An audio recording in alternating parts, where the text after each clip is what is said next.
Shalom Jemaat yang terkasih di dalam Kristus Yesus. Selamat pagi Bapak Ibu Saudara sekalian. Salam merdeka. Bersyukur sekali hari ini kita memperingati kemerdekaan Republik Indonesia yang ke-75 tahun. Apa kabar Bapak Ibu Saudara sekalian di hari kemerdekaan Republik Indonesia tahun ini? Dan apa kabar Indonesia kita di tahun yang ke-75 ini? Kita tahu Bapak Ibu sekalian bahwa pandemi COVID-19 menjadi musuh kita bersama di hari-hari ini.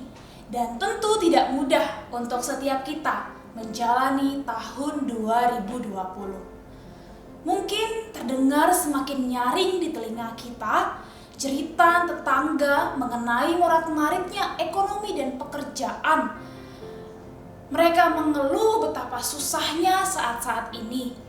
Ataupun di tengah-tengah lingkungan pekerjaan kita melihat mereka berjuang di dalam pergumulan kehidupan.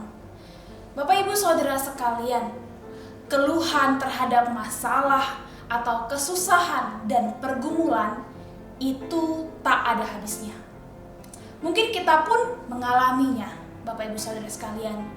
Maka dari itu Bapak Ibu, mari bersama dengan saya memulai hari ini dengan duduk diam di kaki Tuhan Yesus. Kita mau mendengar sabdanya bagi setiap kita, untuk kita dikuatkan menyambut hari baru di hari ini. Mari sebelumnya bersama dengan saya kita berdoa. Allah Bapa yang bertahta di dalam kerajaan surga, kami sungguh mengucap syukur ya Tuhan untuk hari baru yang Tuhan berikan di hari ini.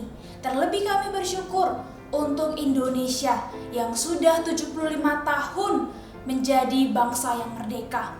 Tuhan Yesus, terima kasih buat bangsa negara kami. Di hari ini kami boleh merayakannya, bahkan sekalipun di tengah kondisi yang tidak baik. Bapa yang baik, di tengah dunia yang sulit saat-saat ini, kami tetap mau memberikan diri kami, memberikan hati kami, mendengar sabdamu, supaya kiranya di dalam menjalani hari-hari kami yang berat ini, kami memiliki kekuatan yang daripada Tuhan. Terima kasih Tuhan, bersabdalah kepada kami siap mendengarkannya. Amin. Bapak Ibu Saudara sekalian, perenungan kita pada hari ini dari Matius pasal 5 ayat 13 sampai 16. Saya memberikan judul dari firman Tuhan hari ini, khotbah hari ini, yaitu Saya Garam dan Terang Dunia. Saya garam dan terang dunia. Mari bersama dengan saya membuka bagian firman Tuhan kita. Matius pasal 5 ayat 13 sampai 16. Saya akan bacakan buat Bapak Ibu Saudara sekalian. Kamu adalah garam dunia. Jika garam itu menjadi tawar, dengan apakah ia diasinkan? Tidak ada lagi gunanya selain dibuang dan diinjak orang. Kamu adalah terang dunia. Kota yang terletak di atas gunung tidak mungkin tersembunyi. Lagi pula, orang tidak menyalakan pelita lalu meletakkannya di bawah gantang, melainkan di atas kaki dian sehingga menerangi semua orang di dalam rumah itu. Demikianlah hendaknya terangmu bercahaya di depan orang, supaya mereka melihat perbuatanmu yang baik dan memuliakan Bapamu yang di sorga. Garam dunia dan terang dunia. Ini adalah firman yang menjadi bagian khotbah Tuhan Yesus di bukit bagi murid-muridnya, Bapak Ibu Saudara sekalian. Pada saat itu, ketika Yesus melihat orang banyak, ia naik ke atas bukit dan ia duduk santai di sana. Lalu datanglah murid-muridnya dan mulailah Tuhan Yesus berbicara dan memberikan pengajaran kepada mereka.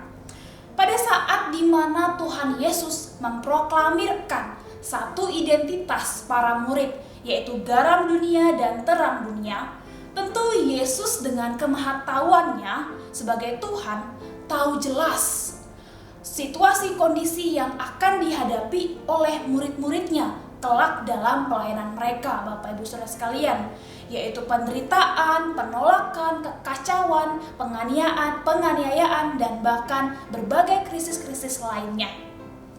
Di dalam situasi demikianlah para murid sebagaimana mereka yang adalah seorang Kristen, seorang yang percaya kepada Kristus, yang merupakan warga kerajaan Allah, mereka diberikan identitas, yaitu garam dunia dan terang dunia di tengah dunia yang carut marut ini. Bapak Ibu Saudara sekalian, tentu kita tahu garam ya. Sejak dahulu di zaman Yesus sampai hari ini, garam memiliki fungsi yang sangat penting. Di antaranya membersihkan, menyembuhkan, menyedapkan, dan mengawetkan. Sebagaimana garam menjadi suatu yang sangat berharga. Saat itu pun garam dipakai untuk menjadi alat pembayaran bagi gaji para pekerja atau para prajurit. Nah, Bapak Ibu Saudara sekalian, garam pada zaman Yesus itu diangkat dari laut mati yang selain mengandung sodium klorida juga mengandung zat-zat lainnya. Oleh karena itu, jika terguyur hujan, garam itu tentu zat-zatnya itu bisa hilang, begitu ya Bapak Ibu, dan yang tersisa hanya bubuk-bubuk pasir atau debu belaka yang rasa asinnya sudah hilang. Maka dari itu Tuhan Yesus berkata bahwa garam yang kehilangan asinnya itu pantasnya dibuang dan diinjak. Berbeda dengan hari ini ya, kalau garam yang hari ini adalah yang penuh dengan zat sodium klorida yang tentu tidak dapat kehilangan asinnya, Bapak Ibu Saudara sekalian.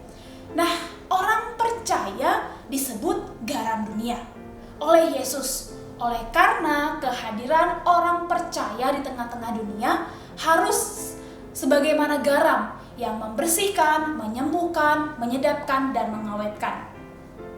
Orang percaya di tengah-tengah dunia yang bobrok ini harus mempertahankan rasa asinnya untuk dunia ini. Dan juga Tuhan Yesus berkata bahwa para murid yaitu adalah terang dunia. Terang berfungsi untuk menaklukkan gelap, mengubah gelap menjadi terang, dan menerangkan jalan-jalan. Kita jelas tahu Bapak Ibu Saudara sekalian bahwa terang tidak mungkin bersinar untuk dirinya sendiri, tapi untuk lingkungan di sekitarnya. Demikianlah orang Kristen. Orang percaya sebagai terang dunia di tengah-tengah dunia yang gelap ini. Ia harus menerangi dunia dengan sinarnya.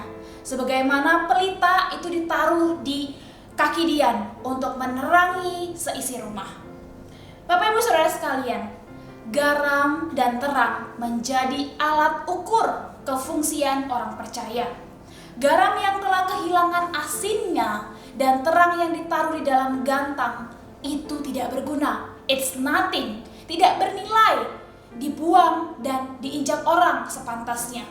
Nah, Bapak Ibu Saudara sekalian, saya rasa baik di masa lalu atau masa kini, kesusahan, penderitaan, bahkan krisis terus-menerus berulang-ulang terjadi. Kekacauan dunia gamblang diperhadapkan kepada kita hari ini sebagai seruan, panggilan, sebagai garam dunia dan terang dunia, sebagaimana dinyatakan Tuhan Yesus. Bapak Ibu Saudara sekalian, gereja dipanggil untuk memberikan pelayanan di tengah-tengah dunia ini. Ketika Tuhan Yesus memproklamirkan identitas garam dunia dan terang dunia itu kepada murid-muridnya, di tengah kekacauan dunia saat itu dan di masa yang mendatang pelayanan murid-murid, panggilan yang sama itu bagi kita Bapak Ibu Saudara sekalian.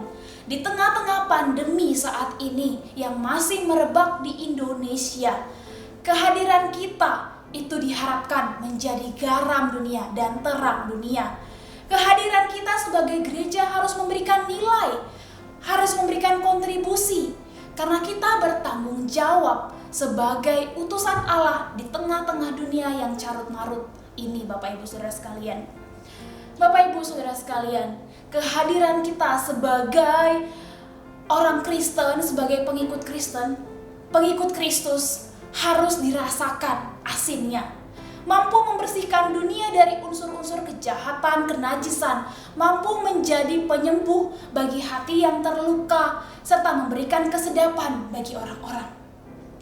Maka dari itu, jadilah pendengar, jadilah jawaban bagi kesusahan, kesulitan, pergumulan orang-orang di sekitar kita, bahkan bagi dunia ini. Dan pula terang kita harus bercahaya, sehingga dunia, umat manusia lainnya dapat merasakan terang kita, merasakan cahaya kita. Maka dari itu Bapak Ibu, manusia kita harus tampak perbuatan baiknya dinyatakan oleh firman Tuhan, yaitu harus tampak kita, keprihatinan kita, kepedulian kita, dan kasih sayang kita. Tunjukkanlah bahwa kita seorang Kristen, seorang pengikut Kristus. Sebagaimana kita orang yang telah dibenarkan, dinyatakan kebenaran kepada kita, nyatakanlah kebenaran itu kepada orang lain.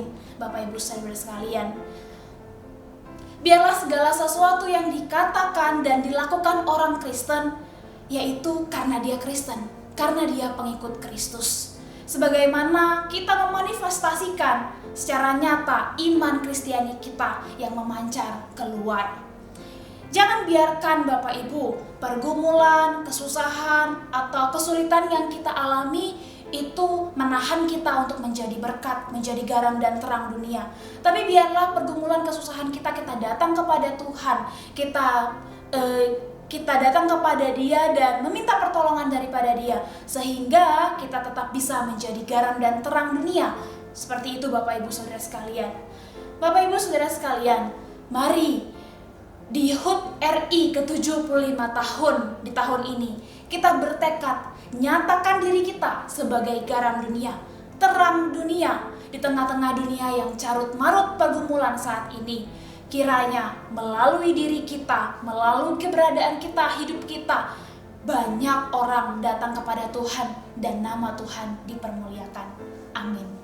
Mari Bapak Ibu bersama kita berdoa. Tuhan Yesus, kami mengucap syukur untuk pemeliharaan Tuhan terhadap bangsa kami. Sudah 75 tahun bangsa kami merdeka, dan Tuhan Allah yang berdaulat di atas bangsa kami. Di tengah-tengah situasi kondisi saat ini ya Tuhan, kami harus merayakan kemerdekaan di dalam kesedihan kami karena masihnya merebak COVID-19 di tengah-tengah Indonesia ini. Tapi biarlah ya Bapa, di dalam pergumulan yang ada saat-saat ini, ataupun semakin kejamnya dunia dan sulitnya kehidupan yang kami harus jalani, itu tidak memudarkan keberadaan kami ya Tuhan sebagai garam dunia dan terang dunia yang Tuhan panggil untuk menjadi berkat di tengah-tengah dunia ini. Tuhan, tolonglah kami ya Bapa, supaya kami sebagai garam Tuhan, garam dunia, kami tidak hilang asinnya, tapi kami boleh terus berdampak di tengah-tengah dunia ini, dan terang kami boleh terus dinikmati dan dilihat bercahaya di tengah-tengah dunia ini, secara khusus di bangsa Indonesia.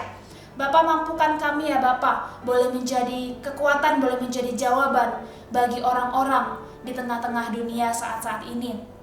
Tuhan, terima kasih, kami bersyukur buat bangsa Indonesia yang boleh merayakan HUT-nya di tahun ini. Kami bersyukur untuk firman Tuhan yang boleh menguatkan dan menyadarkan kami juga di pagi hari ini.